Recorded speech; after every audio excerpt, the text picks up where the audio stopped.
Alright, first things first, I'm going to show you guys the class setup that I was rocking for the MP5. And I truly do believe this is the best MP5 class setup in all of Modern Warfare history. To be honest, it's so good.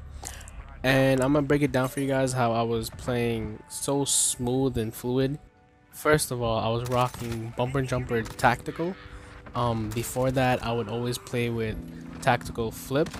That's it. But I used to always play bumper jumper back in Advanced Warfare, where you always had to jump and stuff, and I just took it off because of, you know, not having to jump as much because of these boots on the ground Call of Duties.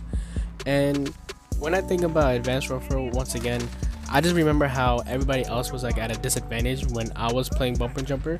I was always jumping around. I was so fast and I was able to kill it in that game. So that's what I feel like people were lacking of. Like, they didn't have bumper jumper on so to easily press their L1 or L2 depending on if you play flipped or not. I play with flipped, so playing with flipped, I would just constantly press the L2 button down, and it truly made everything so much easier. Not having to lift my right finger off of the right trigger to jump while pressing X, it truly made a difference because I could just easily use my left hand and then press down the L2 button without having to move anything else. And that's what made me have camera movement while I'm jumping, and it really gave me a lot of focus when I'm jumping, even if it's like willy-nilly. If I'm just jumping around like a kangaroo, I still was able to have control of myself because of rocking bumper jumper. So that's number one. Bumper jumper is truly a must for this amazing movement that I get. Moving on to tip number two, rocking specialists over kill streaks is truly a game changer when it comes to movement.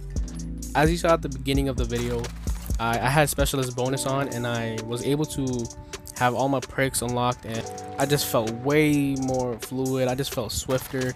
I was able to predict where enemies are coming from due to having tracker on. I could see their footsteps, and as well as high alert, and it just made everything so much easier and so much better. I was just jumping, sliding, and going crazy. And that brings me to number three, sliding around. You know, sliding or like slide canceling, if you know how to do it, is also really effective in this game. If you see me, you'll always catch me sliding around, and it's truly fun. And what you just witnessed right now, I just jumped a corner. I was able to throw my enemy off because they couldn't have a clear line of sight on me. So this like brings me to my next point, where if you combine sliding and jumping, you will truly be an effective player. You will be a killer. You'll be fast, you'll be smooth, and it just makes your game style feel so much better. It really polishes up your gameplay, and if you really add all these tips that I gave you guys today, you will be unstoppable. I will go over again for the last few tips I just said. When you're sliding around, combine it with the jump, combine it with jumping around a corner, and try to not always jump in a straight line. If you jump like to the side or at an angle, like what you just saw, your enemy will be thrown off and will lose focus and will have a harder time killing you. Other than that, guys, I hope you guys enjoy the rest of the gameplay. I got a crazy montage coming up soon. It's a sniping montage, so stay tuned for that. Be sure to leave a like, 2 comments, and subscribe if you're not already. It will truly help a ton. And let me know if in the comments if these tips work for you. They work for me, so I hope I'm passing on some knowledge. Thank you guys so much for watching. Take care and peace.